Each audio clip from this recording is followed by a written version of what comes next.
10th question है, two poles of equal height are standing opposite each other on either side of the road which is 80 metre wide. सबसे पहले इस चीज को draw कर लेते हैं।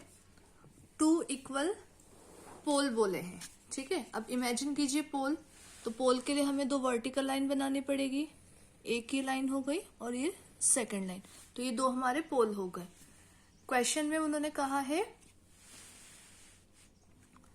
Opposite each other on either side of the road, मतलब रोड के दोनों तरफ। ये रोड हो गई हमारी, ठीक है, ये रोड हो गई। इस रोड के एक तरफ ये पोल है और दूसरी तरफ दूसरा पोल है, और दोनों का हाइट कितना है, सेम है। और ये जो रोड है ये कितना बोला है, 80 मीटर वाइड बोला है। फ्रॉम द पॉइंट बिटवीन, यहाँ पे आपको दिख रहा होगा, from the point between them on the road the angle of elevation of the top of the pole are 60 and 30 degree respectively, ठीक है। क्या बोला है, इस रोड पर एक पॉइंट से इन दोनों पोल के जो एंगल है वो एक 30 डिग्री का है और एक 60 डिग्री का है। अब एक चीज आप देखिए, ये एंगल जो है वो दोनों अलग अलग दिए, एक 60 का है और एक 30 का है। इसके पहले वाले वीडियो में मैंने आपको क्लियर किया था कि जब कोई चीज या कोई पॉइंट किसी भी चीज के जितना ज्यादा क्लोज होगा, जितना ज्यादा पास होगा, उसका एंगल उतना बड़ा होता है, ठीक है। क्योंकि ये एंगल दोनों अलग अलग है तो हम सेंटर में तो बिल्कुल पॉइंट नहीं डाल सकते। सेंटर में डालने का मतलब होगा कि दोनों तरफ के जो एंगल होंगे वो इक्वल होंगे, ठीक है। बट यहाँ पर एक छोटा है और एक बड़ा है, तो ऑब्वियस सी बात है हमें पॉइंट जो है एक किसी साइड पे बनाना पड़ेगा। तो सपोज हम यहाँ बना लेते, एकदम सेंटर में नहीं, थोड़ा सा हमने साइड में बनाया है। अब ये पॉइंट जो है इस पोल के नियर है, इसलिए इसका जो एंगल होगा, इसको हम ज्वाइन कर लेते हैं, इसका जो एंगल होगा वो 60 डिग्री का होगा और दूसरे वाले पोल का जो एंगल होगा वो होगा 30 डिग्री का, ठीक है। एकदम स्ट्रेट लाइन आनी चाहिए ये थोड़ा सा, ठीक। तो ये एंगल जो होगा वो 30 डिग्री का और जो पास में पॉइंट है पोल के वो होगा 60 डिग्री का। Find the height of the pole, pole की हमें हाइट फाइंड करनी है, तो हमने पोल को x सेलेक्ट करा। क्वेश्चन में क्लियरली बोला है कंडीशन स्टार्टिंग में कि दोनों पोल इक्वल हाइट के हैं, तो जब हमने इसे x माना है तो ये भी हमारे लिए क्या होगा, x होगा। And the distance of the point from the pole, साथ में हमें ये भी निकालना है ये जो हमने पॉइंट लिया है यहाँ पे, इस पॉइंट का दोनों पोल से डिस्टेंस कितना है। अब हम क्या करेंगे, जैसे यहाँ तो हमारा x हो गया, तो हम क्या कर रहे हैं, ये वाला जो ट्रायंगल है इसके बेस को हम y मान देते हैं। अब ध्यान से समझिए, ये पूरा जो डिस्टेंस है, ये पूरा डिस्टेंस जो है 80 का है, उसमें से इतना ये वाला जो है जहां पे 60 का एंगल बन रहा है, ये वाला ट्रायंगल का बेस हमने y मान दिया।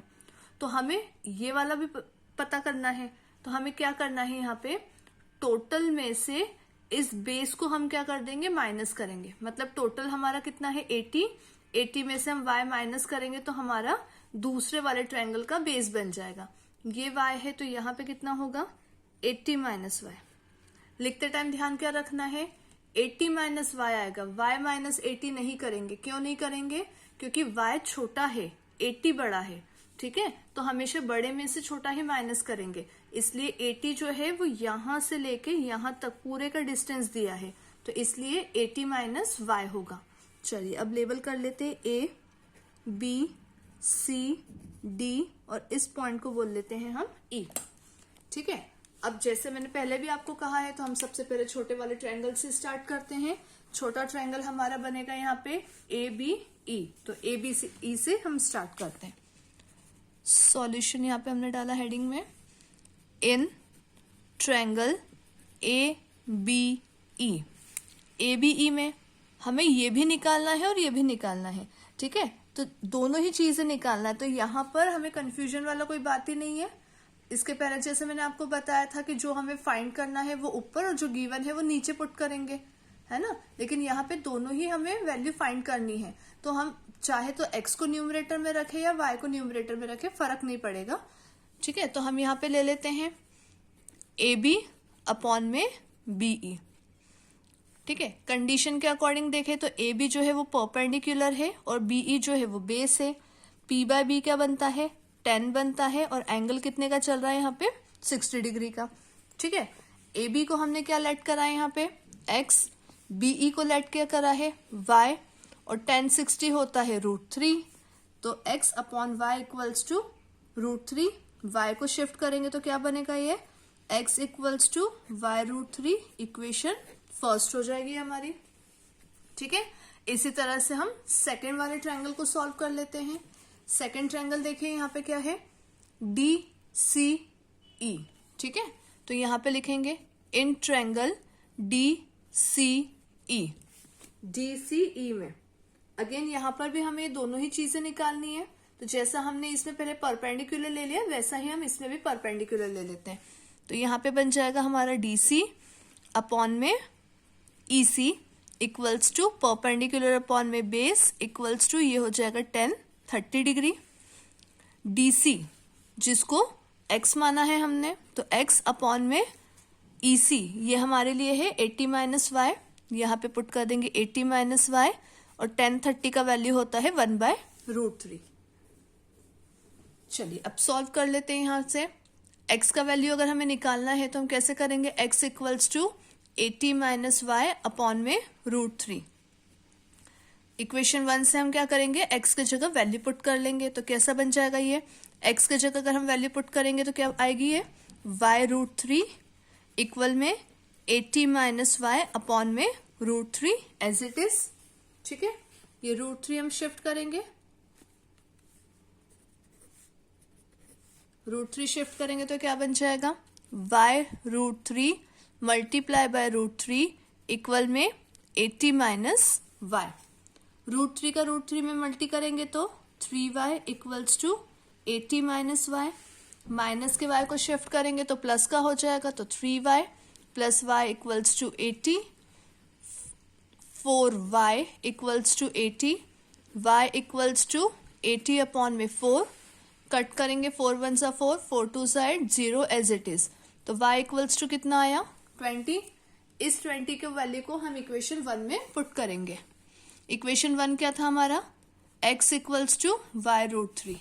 ये देखिए इक्वेशन 1 क्या था हमारा x इक्वल्स टू y√3, इसमें हमने y की जगह वैल्यू पुट करी तो कितना बन जाएगा y हमारा 20 था तो x इक्वल्स टू हो जाएगा 20√3।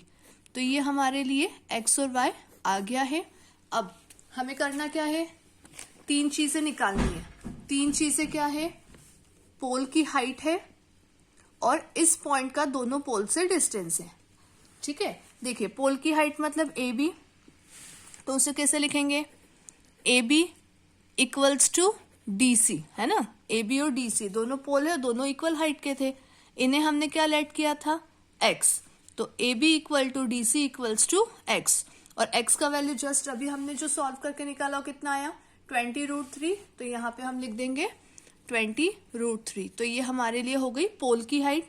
अब बचते हैं दोनों पॉइंट का डिस्टेंस, तो पहला पॉइंट हमारा आएगा बीई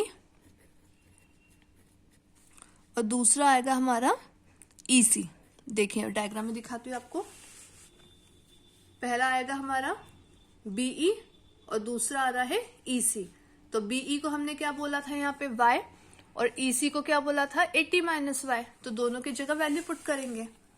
बीई हमारा y था और ईसी था हमारा 80 माइनस वाई। y का वैल्यू कितना है 20, तो बीई तो हमारा हो जाएगा 20 मीटर, ये सारी यूनिट मीटर में चल रही है, और ईसी इक्वल्स टू सॉल्व कर लेते 80 माइनस 20, तो कितना हो गया यहाँ पे 60। तो 3 आंसर बोले थे, 3 आ गए, फर्स्ट, ये सेकंड एंड ये थर्ड। ठीक है, आंसर शीट में चाहे तो हम एक बार चेक कर लेते हैं। यहाँ पे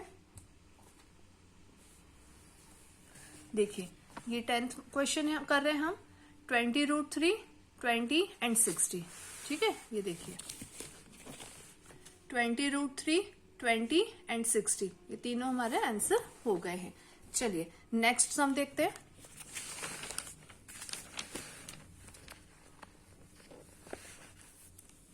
A TV tower stands vertically on the bank of a canal। ठीक है, कैनाल मतलब एक आर्टिफिशियल रिवर बोलते हैं उसे, है ना, मैनमेड होता है, उसे कैनाल बोलते हैं। तो हमने माना एक कैनाल के लिए लाइन ड्रॉ कर लेते।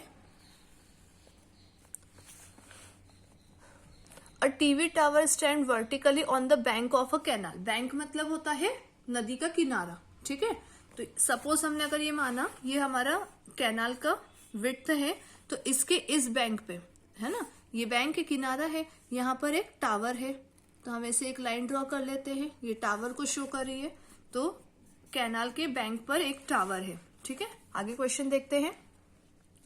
From a point on the other bank directly opposite the tower, the angle of elevation to the top of the tower is 60 degree. From the another point 20 meter away from the point on the line joining this point on the foot of the tower, the angle of elevation to the top of the tower is 30 degree. Find the height of the tower and the width of the canal. ठीक है, देखिए अब diagram कैसे बनाना है इसमें।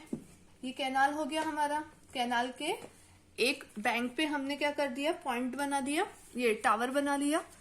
अब वो बोल रहा है इस बैंक की बिल्कुल ऑपोजिट डायरेक्शन, इस पॉइंट से टावर के टॉप का जो एंगल है वो है 60 डिग्री। कितना है, 60 डिग्री।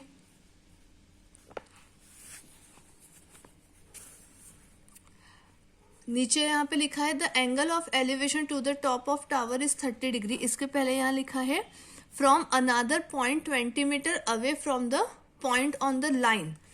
इस लाइन से 20 मीटर की दूरी पर, थोड़ा सा दूर हमें जाना है, यहाँ पे 20 मीटर दूर जाना है।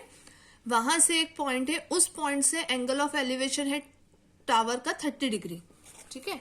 यहाँ पे स्पेस थोड़ा सा अपन देखते हैं, मैनेज करते हैं। यहाँ पे इतना मान लेते चलिए, ठीक है। डायग्राम बनाना है। ये जो हमने अवे माना, इसको हमने मान लिया 20 मीटर। इस पॉइंट से जो एंगल आएगा वो बन जाएगा हमारा ये, इसे हम मान लेते हैं ये हमारा 30 डिग्री का है, ठीक है। Find the height of the tower and the width of the canal. तो हमें टावर की हाइट निकालनी है और इस कैनाल की विड्थ निकालनी है। तो इसको हमने x माना, इसे y माना, लेबल कर लेते A B C, और ये जो हमने पॉइंट डाला है इसको हम कर लेते हैं यहाँ पे D, ठीक है। अब चलिए ट्रायंगल की बात करें तो हम छोटे ट्रायंगल, साइज में जो छोटा ट्रायंगल है वहां से सॉल्यूशन स्टार्ट करेंगे। तो छोटा ट्रायंगल हमारा होगा ABC। तो इन ट्रायंगल ABC ये भी निकालना है, ये भी निकालना है, तो किसी भी चीज को हम न्यूमरेटर में रखें कोई दिक्कत नहीं है। तो AB अपॉन में BC, ठीक है। AB अपॉन में BC डायग्राम के अकॉर्डिंग परपेंडिकुलर अपॉन बेस होगा, मीन 10 60। AB को हमने लेट करा है x, BC को लेट करा है हमने y। तो x अपॉन में y इक्वल्स टू √3। तो x इक्वल्स टू y को शिफ्ट करेंगे तो y √3। ये हमारा हो गया इक्वेशन फर्स्ट, ठीक है। अब बड़ा वाला ट्रायंगल ले लेते हैं, मतलब A B और D। यहां लिख लेते हैं in triangle AB D। Again यहां पर AB अपॉन में BD कर लेते हैं। अब डायग्राम के अकॉर्डिंग BD जो है वो दो पार्ट में है, BC और CD में, तो उसको वैसा ही लिख लेंगे। तो AB equals to BC plus CD, ठीक है। मैं यहाँ पे थोड़ा सा स्पीड बढ़ा दी हूं क्योंकि ये चीजें जो हम कर रहे हैं यही चीजें हम पहले के सम में भी कर चुके हैं, तो काफी हद तक आपका कंसेप्ट क्लियर हो गया होगा, इसलिए मैंने थोड़ा सा यहाँ पे स्पीड अब इंक्रीज कर दी है, ठीक है। देखिए वापस एक बार बता देती हूँ, BD जो है वो दो पार्ट में है। क्यों दो पार्ट में है, बीच में यहाँ पे C पॉइंट आ रहा है, इसलिए BC और CD दो पॉइंट बनेंगे। तो वैसा ही हम उसको लिखेंगे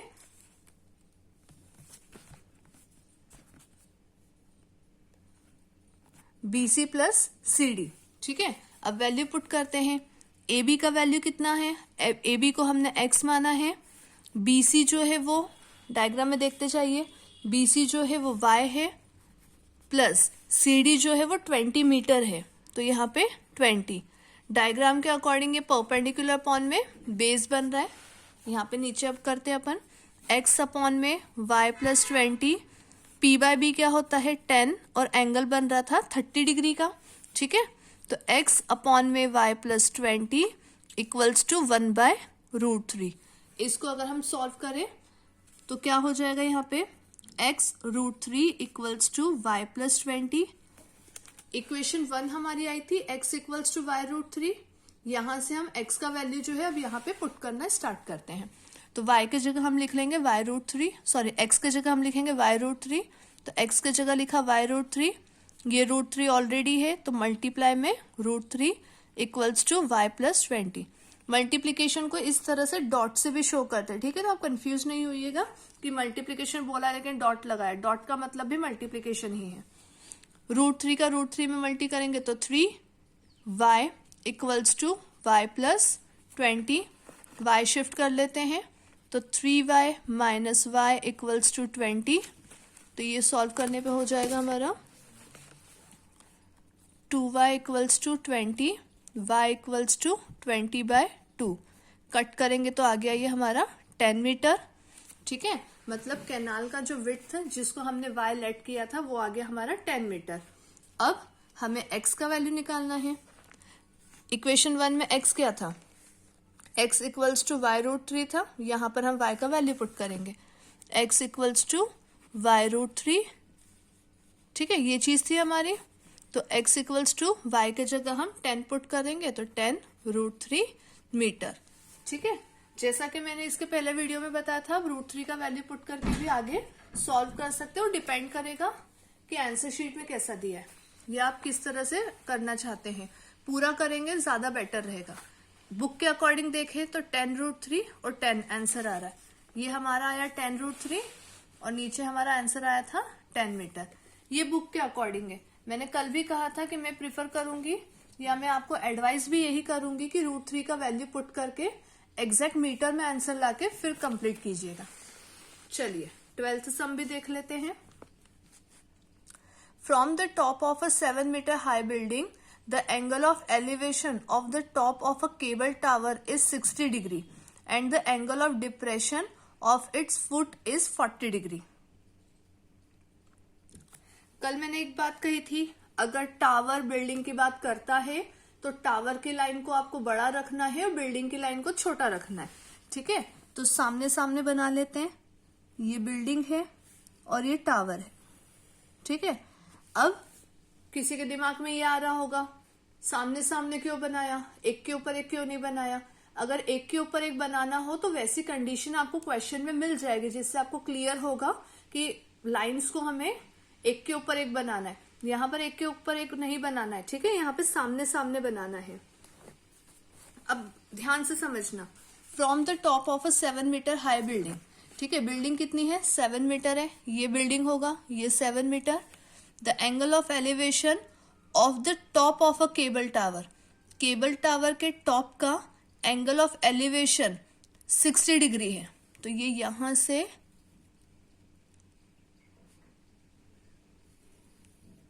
ये, ठीक है। अब अगर मुझे यहाँ पे एंगल 60 बनाना है तो एंगल 60 बनाने के लिए जरूरी है कि मुझे बेस पता हो। बेस की लाइन हमेशा ऐसी होती है ना, ये कुछ लाइन हमारे काम की नहीं है। यहाँ पर इस एंगल को बनाने के लिए ये हम एंगल नहीं फॉर्म कर सकते, ठीक है। किसी भी एंगल को बनाने के लिए बेस का होना जरूरी है। तो यहाँ पर हम एक लाइन ऐसी ड्रॉ करेंगे और ये हमारा एंगल होगा 60 डिग्री का। And the depression of its foot is 45, depression मतलब नीचे की तरफ। तो इसी पॉइंट से केबल टावर के फुट का जो एंगल है वो कितना है 45। अब यहां से बेस लाइन हमने ये बनाई है तो यहां का एंगल होगा हमारा 45 degree. Determine the height of the tower, तो हमें टावर की हाइट को फाइंड करना है। चलिए अगर मैं यहाँ पे लेट कर लेती हूँ सबसे पहले कि टावर की हाइट क्या है x, let the height of the tower is x। Tower की हाइट को हमने क्या मान लिया x। ये क्वेश्चन ध्यान से समझिएगा, बहुत इंपॉर्टेंट क्वेश्चन है, थोड़ा सा ट्रिकी है क्योंकि इसमें एंगल एक एलिवेशन का है और एक डिप्रेशन का है, ठीक है। अब यहाँ पे देखिए ये ड्रॉ हमने बना लिया क्वेश्चन के अकॉर्डिंग, लेकिन सॉल्यूशन के लिए अभी कंप्लीट नहीं हुआ है। यहाँ पे देखिए ये 7 मीटर है और ध्यान से अगर ये डायग्राम को देखें तो एक ये रेक्टेंगल बन रहा है तो अगर ये 7 मीटर होगा तो रेक्टेंगल की प्रॉपर्टी के अकॉर्डिंग ये भी कितना होगा, 7 मीटर होगा। तो यहां से यहां तक की वैल्यू हमारी क्या होगी, 7 मीटर। जैसे कि इसके पहले वाले क्वेश्चन में था 80 दिया हुआ था, ठीक है, इतने को हमने वाई लेट किया था, ठीक है, वो रोड वाले में, ठीक है, पोल वाले में। वैसा ही ये है, पूरे को x माना है, इतना 7 है, तो हमें बची हुई वैल्यू जब निकालनी है तो हम पूरे में से इसको माइनस करेंगे। तो ये वाला जो वैल्यू होगा ये हमारा होगा x माइनस 7, ठीक है। इसके अलावा यहां पर जब हम ट्रायंगल लेंगे, अब ट्रायंगल कौन सा लेंगे, ये ले या ये ले, तो हमेशा बेस के अकॉर्डिंग। यहाँ पे अगर मैं ध्यान से आपको एक चीज दिखाऊं तो इस तरह से ये, ठीक है, ऐसा z बन रहा है ना, उल्टा z, ये इस तरह से ऐसा, ठीक है। तो ये प्रॉपर्टी यहाँ पे क्या होगी, यहाँ का एंगल और यहाँ का एंगल जो है वो हमेशा इक्वल होता है, ठीक है। अगर इस तरह से मैं देखो ये 45 है तो ये एंगल भी कितने का होगा, 45 का होगा, ठीक। बेस को हमने कुछ भी लाइट नहीं करा है तो बेस को हम यहाँ y करेंगे। अगेन रेक्टेंगल की प्रॉपर्टी के अकॉर्डिंग अगर ये y है तो ये लाइन भी क्या होगी, y होगी। लेबल कर लेते हैं A, B, C, D and E। Size की अगेन बात करें तो A, D, E ये छोटा होगा, यहां से स्टार्ट करते हैं। तो in triangle A, D, E निकालना हमें, टावर की हाइट है तो x पे फोकस करना है, इसीलिए AE अपॉन में DE। AE क्या है, परपेंडिकुलर, और DE क्या है, बेस है। ये होता है 10 और एंगल है 60 डिग्री का। AE को हमने क्या माना, कंडीशन के अकॉर्डिंग सारा हमने देखा ध्यान से, तो वैल्यू कितनी बन रही है, x माइनस 7। तो यहाँ लिखेंगे x माइनस 7 अपॉन में बेस है y equal to √3। x minus 7 equals to y √3, या इसको और सॉल्व करें तो x equals to y √3 plus 7, इसे हम बोल देंगे इक्वेशन 1।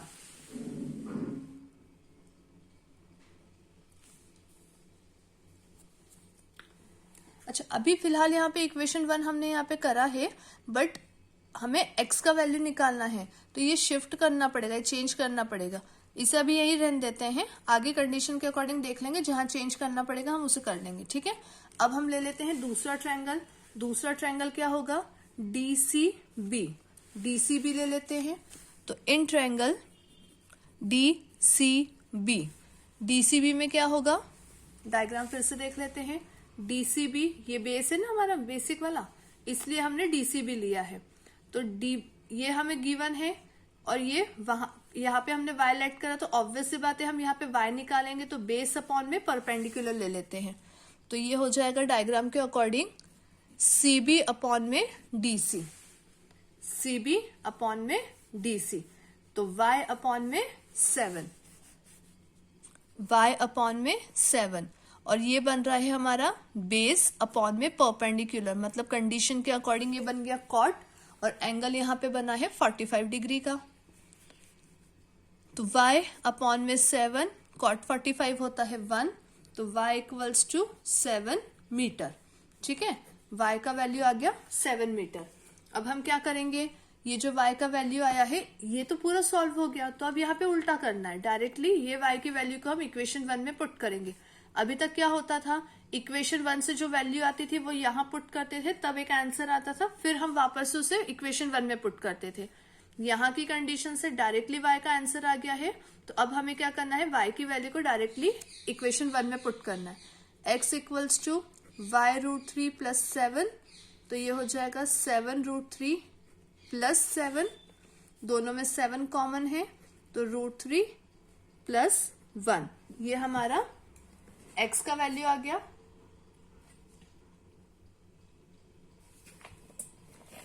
ठीक है, x मतलब हमने टावर को माना था, ये हम 7 सम कर रहे हैं, 7 ब्रैकेट में √3 प्लस 1 मीटर, ठीक है, 7 ब्रैकेट में √3 प्लस 1 मीटर। सब में हमने यूनिट लगाई है, इसमें भी लगा देंगे, ये हमारा फाइनल आंसर है, ठीक है।